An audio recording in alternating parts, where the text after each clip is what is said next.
Bismillahirrahmanirrahim. İmam Əli əleyhissalam buyurur: Ən böyük müsibət pis əxlaqa sahib olmaqdır. Mənbə Uyun Əl-Hikam vəl-Məvaiz səhifə 118. Salam, hər vaxtınız xeyir və bərəkət dolu olsun İslami Dəyərlər verilişinin izləyiciləri. Bir daha sizlə cümə günün axşamı görüşə gəldik. Görüşə gəldik ki, yeni mövzularımızı müzakirə edək və mövzularımızın rəngarəngliyi ilə siz əziz izləyicilərimizə gözəl bir fikirlər, gözəl bir bilgilər ötürə bilək.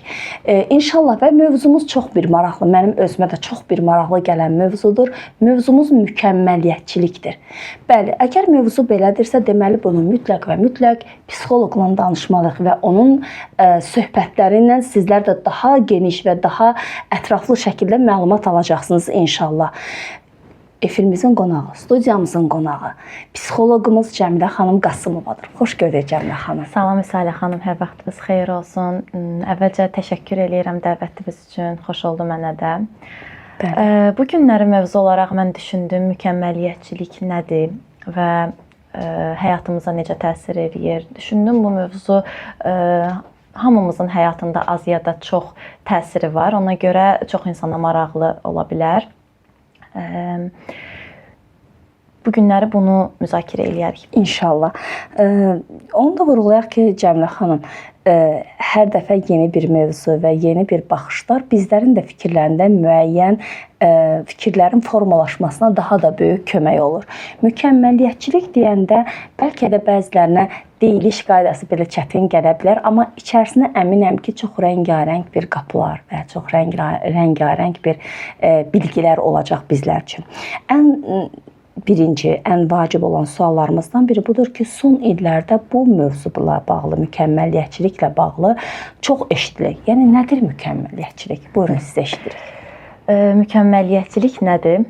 Mükəmməliyyətçilik çox vaxt müsbət bir xüsusiyyət kimi qəbul olunur. Yəni, insanlar çox zaman düşünür ki, mükəmməliyyətçi olmaq, yəni məsuliyyətli, çalışqan, uğurlu olmaq deməkdir. Psixologiyada bunun bir qədər fərqli tərəfi var, yəni fərqli şəkildə yanaşılır. Hətta bəzən insanlar fəxrlə deyirlər ki, mən mükəmməliyyətçiyəm, ona görə belə eləyirəm. Əslində isə bunun arxasında çox böyük bir emosional yük dayanır. Yəni, sağlam şəkildə yüksək nəticə əldə etməyə çalışmaqla özündən qüsursuzluq gözləmək eyni şey deyil. Yəni, məsuliyyətli insan əlindən gələnin ən yaxşısını eləməyə çalışırsa, mükəmməliyyətçi insan özündən qeyri-adi dərəcədə qüsursuz olmağı gözləyir. Bəli. Bəs bunun səbəbləri nədir? Səbəblər müxtəlif ola bilər. Çox zaman insan ailədə uşaqlıqdan yüksək gözləntilərlə böyüyür və sevgini, sevilməyi, qəbul olunmağı uğurla əlaqələndirir. Və bu zaman belə düşünür ki, mən mükəmməl olmalıyam ki, dəyərli ola bilim.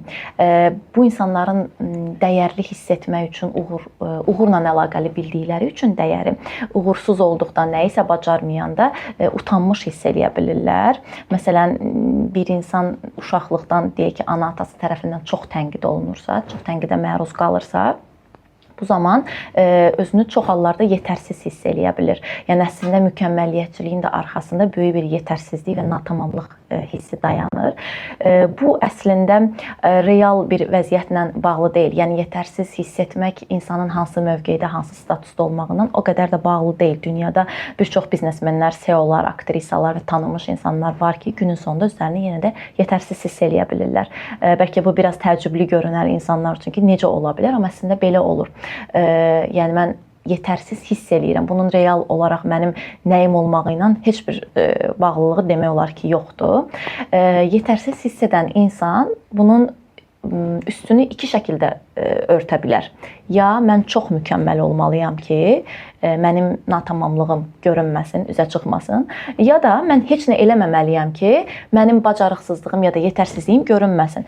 Bəzən görürük ki, valideyndir, deyir ki, iki uşağı var, deyir, ikisini də mən böyütmüşəm. Biri çox tənbəldir, o birisi çox məsuliyyətlidir. Bəli. Biri uğurlu olaraq, maksimum mükəmməl olaraq başa çıxmağa çalışır. Digəri isə heç nə etməyər. Yəni, qaçış mexanizmi yayınaraq vəziyyəti ələ almağa çalışır. Ümumiyyətcə, mükəmməliyyətçilik müxtəlif şəkildə görülə bilər. Məsələn, birincisi, mükəmməliyyətçi insanlar özlərindən yüksək gözləntiləri olur, yüksək hədəflər qoyurlar. Məsələn, 5 işdən birini bacarmayanda özünü uğursuz hiss eləyə bilirlər. Ən yaxşını əldə etmək məsələn mükəmməliyyətçi insanlar üçün çox önəmli olur. Yəni çox önəmlidir ki, onlar o işi ən yaxşı şəkildə görsünlər və ən yaxşını əldə eləsinlər. İkincisi məsələn, səhv eləmə qorxusu yüksək olur. Qorxur ki, səhv eləsəm birdən başqa insanların gözündən düşərəm ya da mənim haqqımda, mənim ardımca neqativ fikirlər səsləndirərlər. Üçüncüsü, məsələn, çox zaman ailədə valideynlər bəzən övladını maksimum nəticə əldə edəndə təsdiq eləyirlər. Məsələn, deyək ki, bir insandır, imtahan verir, 100 üzərindən 100 alanda sən ancaq təsdiq olunursan. Yenə də bu insanın zehnində belə bir əlaqə formalaşır ki, deməli mükəmməl olmalıyam ki, mən başqaları tərəfindən qəbul olunum və təsdiq olunum. Bir də bunu da qeyd eləyək ki, bu insanlar adətən biraz özlərindən çox şübhə duyurlar. Məsələn, hansısa bir işi görürlər, görməyinə baxmayaraq təkrar kontrol eləyir, yoxlayır. Bəlkə nəyisə əksikdir, bəlkə nəyisə daha yaxşı eləyə bilərəm. Bu da biraz yorucu ola bilər. Ümumiyyətcə mükəmməliyyətçiliyin özündə çox yorucu, yəni insanın psixoloji olaraq çox yorur bu xüsusiyyət. Mükəmməliyyətçiliyin bir də məsələn gündəlik həyatda insan əlamətlərini özündə necə görə bilər? Məsələn, birincisi bir işi görmək üçün lazım olandan çox uzun müddət zaman sərf eləyirlər. Buna baxmayaraq yenə də əmin olmurlar, təkrar yoxlayırlar ki, bəlkə hazır deyil. Məsələn, başqaları onları nədəsə tərifləyəni deyir, yox, o qədər də yaxşı deyil. İş hazır olsa da gördükləri hansısa bir iş yetərli olsa deyir ki, o qədər də yaxşı deyil, bəlkə biraz daha yaxşı eləmək olar. Yəni bu şəkildə onun əlamətləri görünə bilər. Bir də səhvə, məsələn, valideynin uşaqlıqdan uşağa qarşı səhvə münasibət doğru formalaşdırmalıdır. Yəni üslubu çox önəmlidir. Məsələn, necə? Düşünək ki, uşaq nədəsə bir səhv eləyir, nəyisə doğru eləmir. Ana deyir ki, sən səhv elədin, bunu doğru eləmədin. Bu biraz ittiham edici səslənir, yəni bu üslubda danışmaq. Əslində isə valideyn uşaqda belə bir düşüncə formalaşdıra bilər ki, səhv eləmək inkişafın bir parçasıdır. Yəni əgər sən inkişaf eləmək istəyirsənsə, burada sənin nədəsə səhv eləməyin də təbiidir. Belə olanda uşaq da düşünəcək ki, yəni səhv eləmək qorxulu bir şey deyil. Əks halda əgər səhv eləmək qorxulu bir hal kimi düşünərsə ya da hiss edərsə bir uşaq, o zaman ya nəyisə səhv eləyəndə yalan danışacaq, ya gizlədəcək, ya da heç nə eləməyəcək ki, mən heç nə eləməyim ki, mənə heç kəs səhv tutmasın. Bəli.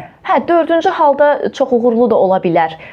Uğurlu olub nəyisə mükəmməl eləməyə də çalışa bilər, amma bu zahirən uğur olsa da içində çox dərin bir təşviş olacaq ki, bu da insan üçün həyatda necə deyirlər, böyük bir bədəl ödəməkdir. Yəni biz bunu istəmirik. Bu üslub məsələsi ilə bağlı Stanfordda bir araşdırma aparırlar. İştirakçıları 2 qrupa bölürlər. Hər iki qrupa eyni qədər vaxt verirlər və eyni tapşırığı verirlər. Və müddət bitəndən sonra birinə deyirlər ki, gördüyünüz iş alınmayıb. Digərinə deyirlər ki, gördüyünüz iş hələ ki alınmayıb. Və hələ ki sözünü istifadə elədikləri qrup daha həvəslə o işi tamamlamağa çalışırlar. Digəri isə həvəsli görünmür və düşünür ki, onsuz da alınmayıb. Yəni burada o üslubun önəmini qeyd eləmək istəyirdim ki, biz əslində bəzən deyirik ki, nə fərqi var belə dedim ya da elə dedim, amma yəni bu çox önəmlidir də insanın necə düşünməsi, necə hiss eləməyi baxımından. Bir də məsələn biz çox hallarda görürük ki, bir çox insanların məsələn sosial narahatlığı var. Başqa insanların yanında fikirlərini səsləndirməkdən çəkinir. Düşünür ki, birdən mən deyərəm, məni qınayarlar, birdən mənə başqa cür baxarlar.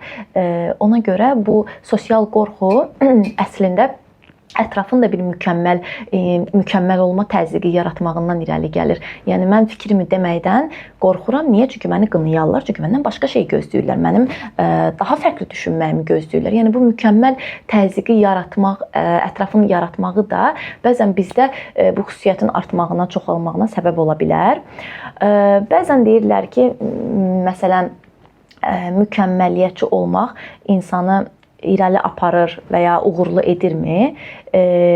Mükəmməliyyətçi olmaq insanı irəli aparmaqdan daha çox geri aparır. Yəni düşünək ki, iki tələbədir. İkisi də imtahandan 95 alıblar.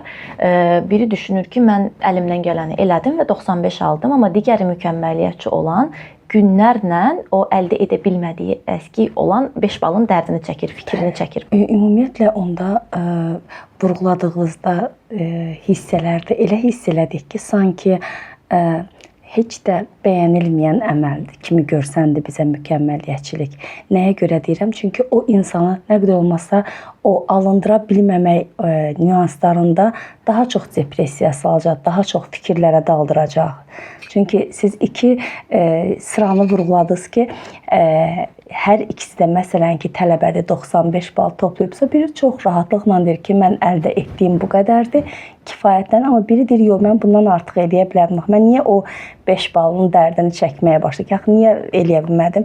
Həqiqətən də belə sıradan bir mövzu gələ bilər, amma həqiqətən də içinə daxil olduqca görürsən ki, mövzunun içərisində çox fərqli bir fikirlər formalaşır insanda. Ümumiyyətlə bu mükəmməliyyətçi ətrafdakılara münasibətində təsir edirmi? Yoxsa sadəcə insanın özünə təsir edir? Çox sağ olun sualınız üçün. Bu da çox maraqlı bir sual oldu. Adətən mükəmməliyyətçi insanlar təkcə özlərindən bunu gözləmirlər. Dostlarından, qonşusundan, qohumundan, övladından, həyat yoldaşından, hər kəs, hətta həyatdan hər şeyin ideal olmağını gözləyirlər. Yəni mükəmməl olsun, amma bu da təbii ki, münasibətlərdə gərginliyə səbəb olur. Çünki bizim ətrafımızdakı insanlar, dostlarımız, yaxınlarımız hər zaman hər şeydə ideal ola bilməzlər. Bu bizim münasibətlərimizi, necə deyirlər, istəsək də, istəməsək də biraz daha çətinə salacaq. Bəli. Bəzən məsələn deyirlər ki, mükəmməliyyətçi insanlar, mən qarşılaşmışam, deyirlər ki, mükəmməliyyətçi insanlar həm də qısqanc olurmu? Bu hər zaman belə olmur, amma bəzən ola bilir. Mükəmməliyyətçi insanların, qısqanc olanların belə bir səbəb ola bilər ki, məsələn deyək ki, bir insan ailədə yenə bir imtahandan misal göstərək. İmtahandan keçir, deyək ki, 98 alır 100 üzərindən, amma onun uğuru, nə qədər çalışdığı, necə bir nəticə əldə elədiyi yox. Məsələn, ananın ilk sualı bu olur ki, sən keçən oldu sinifdə. Yəni burada mənim qiymətləndirməyim başqasını nə qədər keçməyimlə ölçülür. Təbii ki, bu rəqabət hissi yaradıldığı üçün mən mükəmməllik eləməyə çalışmaqla bərabər, həm də qısqanacam başqasını ki, birdən o məndən yuxarı bal yığar, birdən o məni keçər. Bəli. Ümumiyyətlə bu üslublar ki, siz ki ardına sadaladınız, biz bunun qarşısını necə ala bilərik? Yaxşı, axı biz örgəşmişik, təsəvvür edək ki, mükəmməliyyətçi bir insanıq və hər şeyi mükəmməl bir dərəcədə gözləyirik. Hətta ətrafdakılar da bizdə bu ab-havanı yaradıbdır. Ən son vurguladığınız misallarla isə necə edək ki, qarşısını alaq? Axı bunun insana mənfi tərəfləri də var, mütləq insana təsir qoyan tərəfləri də var. Necə qarşısını ala bilərik? Bu da çox önəmli sual oldu. Mükəmməliyyətçiliyin qarşısını almaq üçün əvvəlcə bütün, necə deyirlər, problemlərdə olduğu kimi vəziyyəti qəbul etməliyik ki, hə, məndə bu xüsusiyyət var. Qəbul eləyəndən sonra, məsələn, bizim bir dostumuz hansısa bir nədəsə bir kiçik səhv eləyəndə biz onu bəlkə günlərlə danlamarıq, günlərlə tənqid eləmərik, amma bunu özümüzə qarşı eləyirik. Yəni özümüzü qınayırıq, günlərlə tənqid eləyirik və s. Özümüzə biraz daha çox şəfqətlə yanaşa bilərik. Demirəm birdən-birə bu çox mümkündür, amma az-az. Məsələn, özümüzlə danışıq üslubumuzu dəyişə bilərik. Özümüzü qınayaraq deyil də, bəzən belə də ola bilər. Bəzən insan nəyisə mükəmməl etməyə də bilər. Yəni mükəmməl etməkdən daha çox mənim nə qədər eləməyə çalışmağım, nə qədər zəhmət çəkdiyim və bunlar önəmli saya bilərik. Bir də bu danışdıqlarımızı ümumiləşdirsək, yəni buna mükəmməliyyətçiliyin bayaq da qeyd elədik ki, arxasında çox böyük bir natamamlıq və yetərsizlik hissi dayanır. Bunu ümumi şəkildə desək ki, məsələn, valideynin çox tənqidi, çox tərifi, səhvə qarşı çox dözümsüzlüyü, yəni bəzi valideynlər var ki, inanılmaz dərəcədə uşağın səhv eləməyinə həssas olurlar. Aşırı dərəcədə kontrol eləmək, səhv tutmaq, tənqid eləmək, bunlar mükəmməliyyətçiliyin formalaşmağına səbəb ola bilərlər. Bir də başqa bir araşdırmanı qeyd eləmək istəyirəm. Burada iki qrupa Legoları düzəltməyi tapşırırlar. İştirakçıların bir qisminə, yəni bir qrupa deyirlər ki, mükəmməl eləməyə çalışın. Digər qrupa deyirlər ki, sadəcə gördüyünüz işdən zövq alın. Və bunu deyəndən sonra və onlar Legoları düzəldəndən sonra hər iki qrupdan soruşurlar ki, necə hiss elədiniz? Biri deyir ki, sadəcə zövq aldıq, hər şey əyləncəli, maraqlı idi. Digəri isə çox narahat, gərgin və təşvişdə olduqlarını bildirirlər. Çünki burada məqsəd zövq yox, onlar üçün mükəmməl eləməyə çalışmaq idi.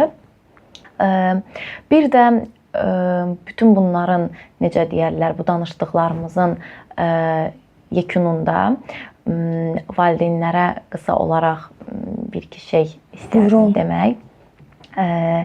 Bəzən valideynlər özləri də mükəmməliyyətçi olduğu üçün övladlarından bunu istəsələr də, istəməsələr də gözləyirlər. Bəzən bunu həqiqətən tənzimləmək onlar üçün çətin olur. Amma bir məsələni nəzərdə saxlaya bilərik ki, həyatda mükəmməl olmaq mümkün deyil, amma inkişaf eləmək hər zaman mümkündür. Yəni bir valideyn olaraq da daha çox prosesə, yəni nəticəyə deyil də prosesə fokuslana bilərik. Bəzən biz uşağımızı, insanları sən çox bacarıqlısan, sən çox mükəmməlsən kimi zahirən yaxşı görünən sözlərlə etiketləyərək də mükəmməl olma məcburiyyəti təzyiqi yarada bilirik. Ümumiyyətlə bizim eləməli olduğumuz, yəni bizim ümumiyyətlə dəyərimiz bizim mükəmməl olduğumuzla deyil, bizim nə qədər çox çalışmağımızla, nə qədər əmək sərf eləməyimizlə və inkişafımızla ölçülür. Buna görə istərdim ki, valideynlər bunu bir qədər nəzərə alsınlar. İnşallah. Təşəkkür edirik Cəmilə xanım. Həqiqətən də mövzu o qədər gözəl idi ki və sonda vurğuladığınız valideynlərə olan mesaj daha çox insanın qəlbinə aramlıq gətirdi. Demək ki, valideynlər də bir çox hallarda övladların mükəmməlliyətçiliyə doğru addımlamağına özləri səbəb olurlar. Sizə təşəkkür edirik. Dəvətimizi qəbul edib gəldiyinizə görə. Çox sağ olun. Təşəkkür edirəm mən də sizə bir daha. Görüşərik. İnşallah. Bəli, əziz izləyicilər, sizlərlə sağollaşırıq. Sağollaşırıq ki, yenə cümə gününün axşamı olanda, yenə saatlarımız eyni vaxtı görsədəndə sizlərlə görüşə gələk və gələk yeni bir mövzuları, yeni qonaqlarımızla müzakirə edək. Sağ olun, salamat qalın. Allah amanında.